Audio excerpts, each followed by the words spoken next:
და ჩვენ საუბარს ვიწყებთ ლევან მაჭავარიანთან, საპარლამენტო უმრავლესობის წევრი, ფრაქცია ქართული ოცნების თავმჯდომარის მოადგილე შემოგვიერთდება პირდაპირ ეთერში. მოგესალმებით ბატონ ლევან, მადლობა ჩართვისათვის. წერილი კონკრეტული ვადებით და კონკრეტული პირობებით, რომელთა დაუკმაყოფილებლობა გამოიწვევს უვიზო შეჩერებას, აი ესეთი გზავნილი შემოუთვალეს თბილისის დღეს ევროკავშირის საგარეო საქმეთა მინისტრების შეკრებიდან. მაშინ როცა ბრიუსელიდან ისმის ფრაზა, რომ ქართულმა ოცნებამ უნდა შეცვალოს გათვლები. ერთ-ერთი პასუხი თბილისიდან იყო შემდეგი, რომ საქართველოს მზად არის დიალოგისთვის, თუმცა კონკრეტული არგუმენტებით. აი ასეთ ვითარებაში, სად და რა ნაწილში შეიძლება მოიძებნოს გადაკვეთის წერტილები? რა შეიძლება ეწეროს იმ წერილში და რა გათვლების შეცვლაზე მიანიშნებს ევროკომისიის ვიცე-პრეზიდენტი? მოგესალმებით ნათია, დიდი მადლობა მოწვევისთვის და მივესალმებით თქვენს ტელემაყურებელს. გათვლებთან დაკავშირებით ძალიან კარგი იქნება თუ ვინმე ამას ჩამოაყალიბებს და ჩამოყალიბებულად გვეტყვის, ხო? ჩვენი გათვლა არის ძალიან მარტივი, ჩვენი გათვლა ეფუძნება შემდეგ პრინციპს. ჩვენ ვიცავთ ჩვენი ქვეყნის დამოუკიდებლობას, ჩვენი ქვეყნის სუვერენიტეტს, ჩვენი ქვეყნის ეროვნულ ინტერესებს და ვიცავთ მშვიდობას ამ ქვეყანაში. და რა თქმა უნდა, ამ ყველაფერზე დაფუძნებით ეკონომიკური განვითარება, რომელიც ნუ ხა ამ ციფრებზე ჩვენ ბევრი გვისაუბრია, არა მხოლოდ ჩვენ საუბრობთ, სოფლიო ბანკი, საერთაშორისო სავალუტო ფონდი, ჩვენ 4 წელი არის უკვე ზედიზედ გვაქვს ყველაზე მაღალი ეკონომიკური ზრდა ევროპაში და მათივე პროგნოზებით ეს გაგრძელდება 2030 წლის ჩათვლით მინიმუმ და ეს არის ჩვენ რა გზასაც მივუყვებით და ჩვენი დღის წესრიგი, რა თქმა უნდა და ჩვენ ღია ვართ აბსოლუტურად ნებისმიერ პარტნიორთან სასაუბროთ. უბრალოდ ეს ყველაფერი რა თქმა უნდა ეფუძნებოდეს ორმხრივ პატივისცემას და არ უნდა იყოს დაფუძნებული რაღაცა აღქმებზე, არ უნდა იყოს ეს ყველაფერი რაღაცა შანტაჟის ქვეშ, არ უნდა იყოს რაღაცა სანქციების ქვეშ, ასე შემდეგ. შესაბამისად ჩვენო პარტნიორებმა რა თქმა უნდა ჩვენი გათვლებიც იციან და ჩვენი მზაობაც იციან ამ ყველაფერთან ჯერ მიდგომები და სასაუბრო ენა უნდა შეიცვალოს, რომ რაღაც კონკრეტულ საკითხებზე მოხდეს, შესაძლებელი გახდეს საუბარი, ამას ამბობთ? რა თქმა უნდა ჩვენ რას ვითხოვთ, ხომ? ჩვენ არავის თავს არ ვესხმით და ჩვენ ერთადერთი ვართ თავდაცვის რეჟიმში, მაგრამ ჩვენ ვართ თავმოყარე ქვეყანა, რა თქმა უნდა, თავმოყარე ერი და შესაბამისად ნებისმიერი ტიპის დეზინფორმაცია, რაც მოდის ჩვენი მისამართი, ჩვენ ვალდებულები ვართ პირველ რიგში, როგორც ხელისუფლება, რომ ამ დეზინფორმაციას პასუხი გავცეთ, ნებისმიერ უსაფუძლო ბრალდება, რომელიც მოდის ჩვენი მისამართით, რა თქმა უნდა, ჩვენ ვალდებულები ვართ, რომ ამ ყველაფერს პასუხი გავცეთ, თუმცა ჩვენ ამ ყველაფერს ვაკეთებთ არა აღქმებზე დაყრდნობით, არამედ კონკრეტულად არგუმენტებზე და ფაქტებზე დაყრდნობით. და რა თქმა უნდა, ჩვენი ეს მიდგომა ვერ შეიცვლება. შესაბამისად, ამ შემთხვევაში გადაკვეთის წერტილი არის მხოლოდ ერთი, რომ სამართლიან, ასე ვთქვათ, თამაშის წესებზე ჩამოვყალიბდეთ და არ იყოს არაფერი უსაფუძლო თუ რაიმე ტიპის პრეტენზია იქნება, თუ რაიმე ტიპის რეკომენდაცია იქნება, ასე შემდეგ, ეს ყველაფერი რა თქმა უნდა იყოს არგუმენტირებული, არგუმენტებს ეფუძნებოდეს და ასე შემდეგ, ხომ? თუმცა ჩვენ ძალიან კარგად ვიცით, რატომაც ვითარდება მოვლენები ესე და ესე ვითარდება სამწუხაროდ მოვლენები ზუსტად იმ დღიდან, რა დღიდანაც უკრაინაში დაიწყო ის ტრაგედია, ვინაიდან ჩვენ რაღაცეებზე განვაცხადეთ თუ არა. ეხლა თვითონ წერილთან დაკავშირებით ხომ მე წერილის შინაარს არ გავცნობილ ვარ, თუმცა ეხლა ეს ვიზა ლიბერალიზაციის შანტაჟის მექანიზმად გამოყენება, მოდი ესე ვთქვათ, ჭიჭი ტყვია არის დარჩენილი, ჩვენ მანამდე ვიხილეთ იქ კანდიდატის სტატუსის საკითხი, ჩვენ ვიხილეთ მოლაპარაკებების გახსნის საკითხი და ასე შემდეგ. ეხლა დეკემბერში იყო რეკომენდაციები, ესე ვთქვათ, ვიზა ლიბერალიზაციასთან დაკავშირებით, სავარაუდო წერილშიც ალბათ იგივე იქნება ასახული. ეს ყველაფერი იყო მიბმული ისევ და ისევ იმ ორ კანონს, რომელიც ძალიან არ მოწონთ ევრობიუროკრატებს. ერთი არის გამჭვირვალობის ქართული კანონი, უმარტივესი 6 გვერდიანი კანონი და დღეს ყველა ვწმუნდებით, თუ რამდენად მნიშვნელოვანი არის გამჭვირვალობა და როდესაც ჩვენ საუბრობდით იმ საფრთხეებზე, რა საფრთხეებიც მომდინარეობდა, მაგალითად USAID-ისგან, NED-ისგან და ასე შემდეგ, დღეს ეს ყველაფერი აშკარაა. გამჭვირვალობაზე საუბრობს ამერიკის შეერთებული შტატები, გამჭვირვალობაზე დღეს, მადლობა ღმერთს უკვე საუბრობს თვითონ ევროკავშირიც, იქაც უკვე ინიციატივები არის დაძრული, რომ ეს NGO-ებში გაფლანგული მილიარდობით დოლარი, სადაც ადრესატებს ფიზიკურად ვერ აგნებენ, იქ აუდიტის დასკვნასაც შეგახსენებთ, 21-23 წლის აუდიტი ჩატარდა და 7 მილიარდ ნახევარ ევროზე არის საუბარი, სადაც საერთოდ მიაგნეს. ნუ ისინიც უკვე საუბრობენ გამჭვირვალობის აუცილებლობაზე. გამჭვირვალობა, რა თქმა უნდა, არის ძალიან მნიშვნელოვანი და ესეც ევროპული ერთ-ერთი პრინციპი არის. იქ საუბარი არის მეორე კანონი არის ანტი-LGBT პროპაგანდა კანონი, რაზეც ჩვენ არასდროს არავის არაფერს არ დაუთმობთ, იქიდან გამომდინარე, რომ ჩვენ მიგვაჩნია და ჩვენი მოსახლეობის აბსოლუტური უმრავლესობა შეჯერებული არის ამაზე, მნიშვნელობა არ აქვს ჩვენი მხარდამჭერია თუ სხვა პოლიტიკური პარტიის მხარდამჭერია, რომ არსებობს ორისქესი ქალი და კაცი და LGBT პროპაგანდა უნდა იყოს დაუშვებელი. არავის უფლებები არ ირღვევა, ჩვენ უფლება არ გვაქვს რა თქმა უნდა რომ ვინმეს მიუთითოთ თუ როგორი ორიენტაციის უნდა იყოს რაც უნდა ის გააკეთოს თავის საძინებელში ნებისმიერმა ადამიანმა, თუმცა ამისი პროპაგანდირება და მით უმეტეს ბავშვებში ამისი პროპაგანდა რა თქმა უნდა ჩვენთვის არის წითელი ხაზი და ამ შემთხვევაში უკომპრომისო. თუმცა ვიდრე კონკრეტული წერილი შინაარსი გახდება, კონკრეტული წერილი შინაარსი ვიდრე გახდება ცნობილი, ალბათ არ არის რთული გამოსაცნობი კიდევ რა გათვლებზე შეიძლება იყოს საუბარი. თქვენ ახსენეთ კონკრეტული კანონმდებლობა, მაგრამ კანონმდებლობის გარდა მაგალითად შეიძლება იყოს ის საკითხები, რაც იყო ჩამოთვლილი 3 დღის წინ გავრცელებულ ევროკავშირის საგარეო საქმეთა მინისტრების ნაწილის წერილში, ხო, ბრიტანეთის საელჩომ, რომელიც გაავრცელა და იქ იყო საუბარი, რაზეც გასცა კიდეც პასუხი თქვენმა პოლიცსაბჭომ, იქ იყო საუბარი ასევე დაკავებულების გათავისუფლებაზე, ხო, კანონმდებლობის შეცვლაზე და დიალოგში ჩართვაზე ყველა დაინტერესებულ მხარესთან. კი ბატონო, დიალოგთან დაკავშირებით კიდევ ერთხელ ვაცხადებ, რა თქმა უნდა, სრულ მზაობას. ეხლა კონკრეტულად რადიკალურ ოპოზიციას თუ გულისხმობენ, ნუ ამ შემთხვევაში რომ დატოვეს ისინი თავიანთი გათვლებით ქუჩაში და პარლამენტის მუშაობაში მონაწილეობა არ მიაღებინეს, ეს ნუ რა თქმა უნდა თავიანთი ბრალია, თორემ დიალოგისთვის ყველაზე კაი პლატფორმა არის, რა თქმა უნდა, პარლამენტი, სადაც ოპოზიცია შეეძლო გამოეყენებინა ტრიბუნა, კომისიაში ჩართული იყვნენ, კომიტეტების მუშაობაში ასე შემდეგ და ეს თვითონ გარე უფროსებმა დაავალეს, რომ არ მიიღოთ პარლამენტის მუშაობაში მონაწილეობა. ეხლა ეს ორი წერილი რა თქმა უნდა აბსოლუტურად სხვადასხვა არის, შეიძლება რაღაცეები დაემთხვეს, თუმცა რახან თქვენ გამოეხმაურეთ ამ საგარეო საქმეთა მინისტრების წერილს, იქ იმასთან დაკავშირებით გავაკეთებდი აუცილებლად კომენტარს, რომ როდესაც საუბრობენ ისინი რაღაცა პოლიტიკურ დევნასთან დაკავშირებით, ესეც სწორედ მათი დავალებით მოხდა, რომ დემონსტრაციულად რადიკალური ოპოზიციური პარტიების ლიდერებმა დაარღვიეს კანონი, ყველამ კარგად იცოდა რა სასჯელი მოყვებოდა ამას და ეს სასჯელი მხოლოდ საქართველოში არ არის, აბსოლუტურად ყველა განვითარებულ დემოკრატიულ ქვეყანაში არის და ხშირ შემთხვევაში გაცილებით მკაცრი, ვიდრე ამას საქართველოს კანონმდებლობა ითვალისწინებს ერთწლამდე თავისუფლების აღკვეთას და შესაბამისად ეხლა რის ფონზე ეძახიან ამათ პოლიტპატიმრებს ან პოლიტიკური დევნა სად-ჩანს აქ, ხო? სად იკვეთება ეს ყველაფერი არის ჩვეულებრივი დადგმული სპექტაკლი და ამ შემთხვევაშიც ბატონი ყაველაშვილის ინიციატივას გამოვეხმაურებოდი, რომ აქაც სასპეკულაციო რო არავის არ დაუტოვოს შიდა აქტორებს და გარე აქტორებს მით უმეტეს ამ თემებთან დაკავშირებით, ხო? ბატონმა ყაველაშვილმა პირდაპირ ასე ვთქვათ, გამოთქვა მზაობა, რომ თუ ეს ლიდერები რადიკალური ოპოზიციური პარტიების მიმართავენ მას შეწყალებით, იგი მზად არის რომ გამოიყენოს თავისი დისკრეციული უფლება და ისინი შეიწყალოს და მათ არჩევნებში შეუძლიათ მონაწილეობის მიღება. შემდეგ ამაზეც რომ არ იყოს საუბარი, მათ იციან წინასწარ რა შედეგი დადგება, იციან დიდი ანგარიში წააგებენ და შემდეგ რო არ დაიწყონ იმ საკითხებით манипуლირება, რომ ჩვენ აი სასჯელასრულების დაწესებულებაში ვიმყოფებოდი და მაგიტო ვერ ჩავერთეთ სრულფასოვნათო, ეს შეთავაზება ზუსტად ამას ემსახურებოდა. შესაბამისად, ჩვენი ხელისუფლების მხრიდან ხო აბსოლუტურად ყველა ნაბიჯი იდგმება აი ამ საკითხებთან დაკავშირებით ჩვენ რაზეც ვსაუბრობთ და ჩვენ რა თქმა უნდა პარტნიორებისგან ველით ანუ ანალოგიურ განწყობას, სადაც ყველაფერი იქნება სამართლიანობაზე დაფუძნებული და არა რაღაცა უაზრო ტყუილებზე, უაზრო შანტაჟზე და ასე შემდეგ. თუმცა კონკრეტული განწყობები ასევე იკითხება კიდევ ერთ წინადადებაში, რაც დღეს მოვისმინეთ ბრიუსელისგან, ეს იყო კონკრეტული პირების შესაძლო სანქცირების განზრახვა, ხომ კაია კალასმა ორი მოსამართლე დაასახელა ეგრეთ წოდებულ სასანქციო სიაში. თუ კი ასეთ გადაწყვეტილებამდე მივა ევროკავშირი, აი მართლმაჯულების წარმომადგენელთა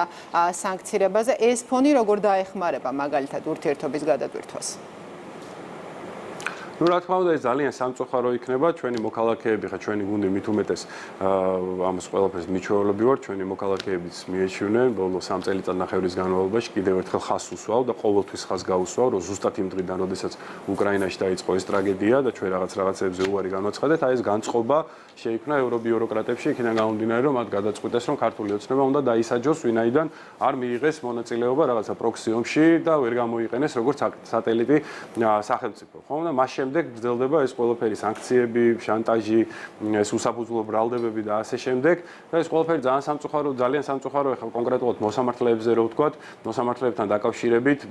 ეხლა რამდენი გახმაურებული საქმეც იყო და რამდენი საქმეც წავიდა შემდეგ სტრასბურგის სასამართლოში და რამდენი საქმესაც მიაწებეს პოლიტიკური იარლიყი და იყო რეზონანსული საქმეები, იგივე ბატონი სააკაშვილის, ბატონი გვარამიასი, ბატონი მელიასი და ასე შემდეგ ძალიან ბევრი საქმე შემიძლია ჩამოთვალო, აბსოლუტურად ყველა შემთხვევაში სტრასბურგის სასამართლო თქმა უნდა ადგინა, რომ ქართული მართლმსაჯულება მოქმედებს ძალიან მაღალი სტანდარტით და ყველა გადაწყვეტილება ასე ვთქვათ მოუწონა ჩვენს მართლმსაჯულების სისტემას. მაქედან გამომდინარე, რა თქმა უნდა, ესეც არის ყველაფერი გამოგონილი ხელოვნურად იმისათვის, რომ მეტი აჟიოტაჟი შემოიტანონ ჩვენ საზოგადოებაში, რომელიც ნახე ჩვენმა საზოგადოებამ ეს ფილმი იხილა წინა არჩევნებზე, როდესაც პირდაპირ ამ ევრობიუროკრატებმა, ვიზეც ახლა ჩვენ გვაქვს საუბარი, ჩაუტარეს მთლიანად საარჩევნო კამპანია რადიკალურ ოპოზიციას და რა მოიმკეს ამითი, თავად შეაფასონ ქართველი ხალხის მხარდაჭერა, სწორედ აი ერთ-ერთი მთავარი ფაქტორი, რამაც ესეთი შედეგი დაგვადებინა და ამხელა მხარდაჭერა ჰქონდა 1,100,000 ამორჩეულზე მაქვს მე საუბარი. ერთ-ერთი ფაქტორი სწორედ ეს იყო, ვინაიდან ქართველი ხალხი ვერ იტანს უსამართლობას და ვერ იტანს, როდესაც გარედან რაღაცებს კარნახობენ და სურთ რომ ვიღაცის უკაცრავად ჟარგონისთვის და ვიღაცის დაკრულზე რაღაცას ეკვა დავიწყოთ. ქართული ოცნება ვდგავარ ძალიან მყარად, კიდევ ერთხელ ვამბობ, რომ ჩვენ ვემსახურებით ჩვენ ქვეყანას, ვიცავ ჩვენი ქვეყნის ეროვნულ ინტერესებს და მხოლოდ ამაზე დაფუძნებით ვიღებთ გადაწყვეტილებებს და ამაზე დაფუძნებით ასე ვთქვათ ვატარებთ ჩვენს პოლიტიკას. მაგრამ აი წინასაარჩევნო გასული წინასაარჩევნო პერიოდიდან განსხვავებით, აი თქვენმა კოლეგებმა დღეს ის არ გამორიცხეს, რომ ზაფხულიც იქნება პოლიტიკურად ცხელი და იქნება წარიმართება ეს პერიოდი ბევრი მუქარის ნახლები და შესაძლოა ხისტი გადაწყვეტილებებიც ვიხილოთ. აი როგორ ფიქრობთ, ყველაზე ხისტი გადაწყვეტილებაც კი რა პოლიტიკური შედეგის მომტანი შეიძლება აღმოჩნდეს აი წინასაარჩევნოდ კონკრეტული ჯგუფებისთვის. მაგალითად, დღეს სალომე ზურაბიშვილის წერილიც ვნახეთ, ხო, ევროკავშირს რომ გაუგზავნა და მოუწოდა მოქმედებისკენ. როგორ ფიქრობთ, რა მოლოდინი აქვს თქვენ ოპონენტებს და რაზეა გათვლა და რამდენად შეიძლება ეს ხისტი გადაწყვეტილებები თუ კი ვიხილეთ, იყოს, ასე ვთქვათ, ძლიერი ბერკეტი თქვენ წინააღმდეგ? პირიქით ეს კონტრპროდუქტიული არის და წესით ჭკუა უნდა ესწავლათ. ამასთან დაკავშირებით ახლა ქალბატონი ზურაბიშვილის წერილის არავის არ უყვირს. ესეთი წერილი ჩვენ ბევრი გვინახავს, თვითონ რადიკალური 4-ვე კოლექტიური ნაცმოძრაობის პარტიის წერილებიც ჩვენ გვახსოვს. თუ არ ვცდები, ერთ-ერთი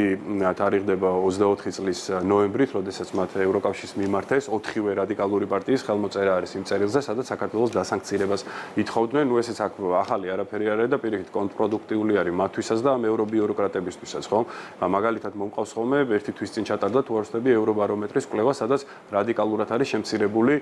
ჩვენი მოქალაქეების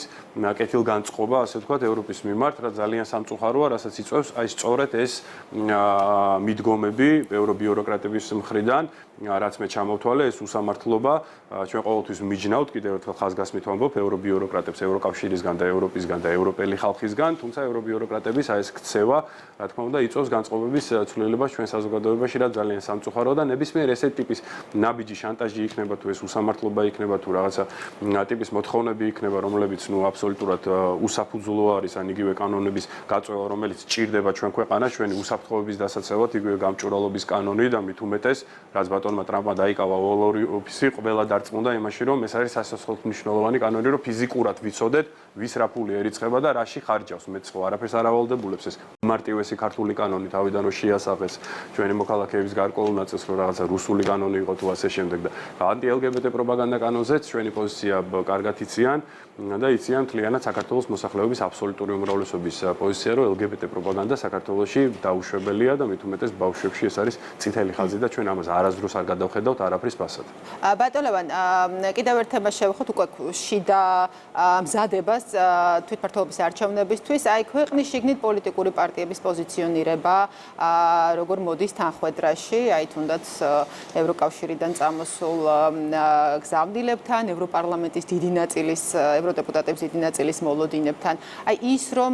ნაწილი ოპოზიციური პარტიების აირჩევს ბოიკოტს, ნაწილი შედის არჩევნებში, აი რა მომავალს უქადის აი პოლიტიკურ ველზე აქტიურ თქვენს ოპონენტ პარტიებს, ეს არის დაყოფა, ძალების გაშლა სხვადასხვა ფრონტზე თუ რა მიზანი იკითხება აი ასეთ გადაწყვეტილებებში?